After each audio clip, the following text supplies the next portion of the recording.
जय हिंद दोस्तों। तो आज म्यूजिक क्लासेज में आधार ग्रंथ क्लास 11th का एनसीईआरटी चैप्टर नंबर 2 को देखना था। बिना देरी किए हुए आते हैं और सीधे रीडिंग लगाते हैं। सामवेद वैदिक कालीन सभ्यता में सामवेद का गान किए जाने के लिखित साक्ष्य मिलते हैं, जिसके साथ अनेक वाद्यों का वादन भी किया जाता था। ऋग की ऋचाएँ यानी ऋग्वेद की ऋचाओं में से गाने योग्य ऋचाओं को गे रूप या संकलन में ही सामवेद की रचना हुई है। श्रीमद् भागवत गीता में श्री कृष्ण ने कहा है, वेदाना सामवेदस्यमिषिम, अर्थात वेदों में मैं सामवेद हूँ। ऋग्वेद की ऋचाओं के पाठ्य स्वरूप की अपेक्षा जब उनका साम स्वरूप सहित विधि पूर्वक गान किया जाता था तो काव्य व संगीत के मंजुल समन्वय से वह ऋचाएँ ईश्वर आराधना के लिए अधिक प्रभावशाली हो जाती थीं। साम संहिता और सामवेद ऐसी ही ऋचाओं का संकलन है। सामवेद के दो प्रधान भाग हैं, आर्चिक तथा गान। आर्चिक भाग ऋग्वेद की ऋचाओं का संग्रह मात्र है, जबकि गान भाग साम के स्वरमय स्वरूप का घोतक है। साम गान का महत्व यज्ञ आदि के दृष्टि से सर्वोपरि रहा है। ये कुछ यहाँ पे श्लोक दिया हुआ है, इसको स्किप करते हुए हम आगे बढ़ते हैं। सामगान के विभाग व गायक। साधारणतः सामगान के 5 भागों में गाया जाता है। हालांकि सामगान को 7 भागों में गाने के भी कुछ संदर्भ मिलते हैं। इन 5 भागों में प्रस्ताव, उद्गीत, प्रतिहार, उपद्रव और निधन की संज्ञा दी गई थी।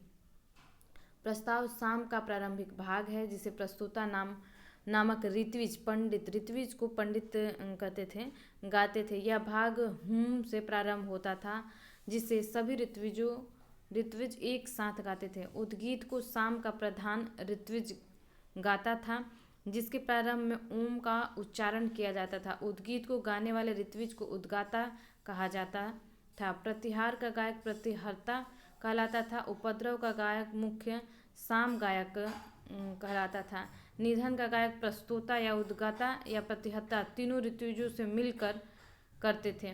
साम चाहे पंचविध हो या सप्तविध, निधन सदा साम गायन का अंतिम भाग ही होता था।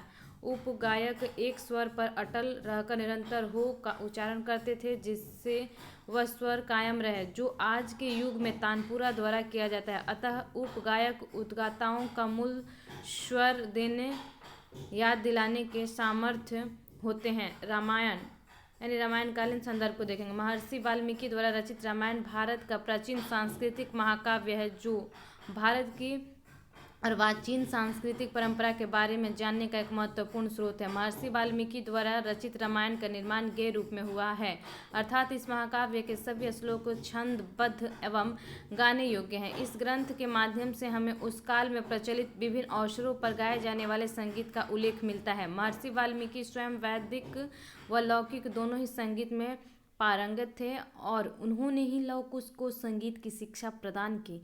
उस समय समाज में संगीत सर्वत्र व्याप्त था। अयोध्या, किष्किंधा तथा लंका आदि नगर सदैव वाद्यों की सुमधुर ध्वनि से निनादित रहते थे। विभिन्न समारोह जैसे कि स्वागत तथा विदाई आदि में संगीत का एक महत्वपूर्ण स्थान था। अतिथियों का शंख या दुदुम्बियों के उद्घोष से स्वागत होता था। सूत, मगध आदि जातियों के गायन से स्तुति गान किया जाता था। श्री राम के जन्म एवं विवाह पर दुदुम्बी बजाई गई एवं अप्सराओं का गान व नृत्य हुआ। श्री राम के वनवास से लौटने पर कुशल वादकों ने विभिन्न वाद्यों को बजाकर उनका स्वागत किया था।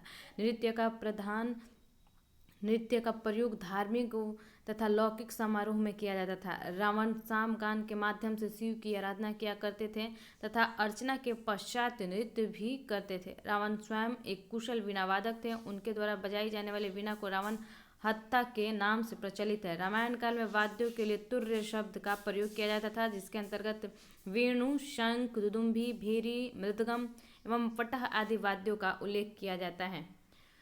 संगीतकारों की विभिन्न जातियां थीं, जैसे कि बंदी, सूत, मागध एवं वारांगना। बंदी, सूत, मागध एवं वारांगना, जिनके द्वारा विभिन्न अवसरों पर संगीतिक प्रस्तुति दी जाती थी। संगीत शास्त्र के लिए गंधर्व संज्ञा थी, जिसके अंतर्गत गीत तथा वाद्य दोनों ही का समावेश था।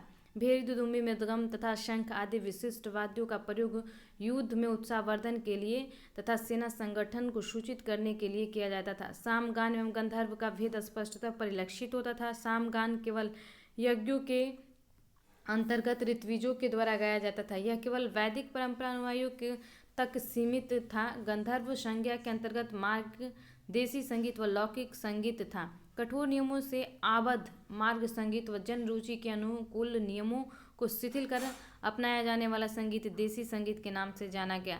अश्वमेघ यज्ञ के अवसर पर यज्ञ कर्म के लिए एक ऋत्विजों में उद्गाता सामगान करने वाला मुख्य गायक को सम्मानित स्थान था। श्री रामचंद्र के आदेश पर लौह कुश ने मार्गी शैली में गंधर्व पर गान किया था तथा स्वर, पद, ताल, प्रमाण एवं मूर्छना आदि अंगों से गान कर श्रोताओं को मंत्रमुग्ध किया था। उस काल में गंधर्व का प्रदर्शन श्रोता जनों की योग्यता के अनुकूल किया जाता था। यहाँ पे रामायण पांडुलिपि मेवाड़ी चित्र राजस्थान 1653 ईस्वी का है, चित्रित किया गया। उसी का एक संदर्भ एनसीईआरटी में दिया गया है। आगे वीणा उस समय का सर्वाधिक लोकप्रिय वाद्य था। तथा औनद वाद्यों का वादन जिस दंड से किया जाता था उसे कोण कहा जाता था। विपंची तथा वल्की वीणा वाद्य से तत्कालीन विभिन्न प्रकार थे। ताल को प्रदर्शित करने के लिए ताल शब्दों का उच्चारण कर हाथ से ताल देने की प्रणाली प्रचलित थी। इस प्रकार रामायण में संगीत विषयक अनेक उल्लेख उपलब्ध हैं, जिससे यह विदित होता है कि तत्कालीन सामाजिक जीवन संगीतमय था। महाभारत काल को भी देखते हैं। कृष्ण द्वैपायन व्यास द्वारा रचित महाभारत एक ऐसा महाकाव्य है जिसे भारतीय साहित्य में विशिष्ट स्थान प्राप्त है। यह ग्रंथ भारतीय सभ्यता एवं संस्कृति के सर्वांगीण स्वरूप को दर्शाता है। महाभारत काल में संगीत से संबंधित विभिन्न पहलुओं की स्पष्ट जानकारी प्राप्त होती है। इस काल में शाम तथा गंधर्व दोनों प्रकार प्रचलित थे। स्वर, पद, स्तोभ आदि अंगों का अध्ययन वैदिक शिक्षा के अभिन्न अंगों के रूप में किया जाता था। ऋग्वेद की ऋचाओं को साम में परिवर्तित करने हेतु हो, हई, अथ, ई आदि स्तोभ अक्षरों का प्रयोग करते हुए स्वर में गाया जाता था। सामगान को ईश्वरोपासना का एक प्रमुख साधन माना जाता था। के प्रबंधों के अंतर्गत साम गान तथा मंगल गीत आदि का विशिष्ट उल्लेख पाया जाता है। संगीत कला को गंधर्व संज्ञा दी गई थी। इसमें साम के अतिरिक्त गीत, वादन तथा नृत्य को भी समायोजन था। संगीत के दिव्य कलाकारों के रूप में गंधर्व तथा किन्नरों का स्थान प्रमुख था। उस काल में सप्त स्वरों का प्रचलन था। पट्टा, भेरी, शंख, मृदगम, दुदुम्बी आदि वाद्यों का प्रयोग मंगल अवसरों पर युद्ध के समय उत्साह संचार हेतु किया जाता था। गंधर्व, किन्नर तथा राजाओं आदि के निवास स्थान पर गीत तथा वाद्यों का निनाद सदैव गुंजायमान रहता था। युधिष्ठिर की सभा में तुतुम्बरु की प्रेरणा पर गंधर्वों तथा किन्नरों ने गायन प्रस्तुत किया था।